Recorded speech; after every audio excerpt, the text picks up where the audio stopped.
اور مشرک کہتے ہیں کہ اگر اللہ چاہتا تو نہ ہم ہی اس کے سوا کسی چیز کو پوجتے اور نہ ہمارے بڑے ہی پوجتے اور نہ اس کے فرمان کے بغیر ہم کسی چیز کو حرام ٹھہراتے۔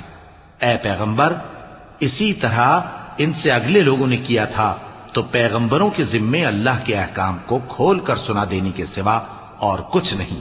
اور ہم نے ہر امت میں کوئی پیغمبر بھیجا کہ اللہ ہی کی عبادت کرو اور بتوں کی پرستش سے اجتناب کرو، تو ان میں بعض ایسے ہیں جن کو اللہ نے ہدایت دی اور بعض ایسے ہیں جن پر گمراہی ثابت ہوئی۔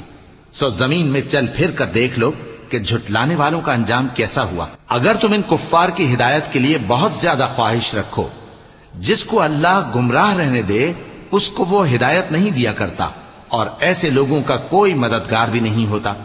اور یہ اللہ کی سخت سخت قسمیں کھاتے ہیں کہ جو مر جاتا ہے اللہ اسے زندہ کر کے نہیں اٹھائے گا۔ کیوں نہیں؟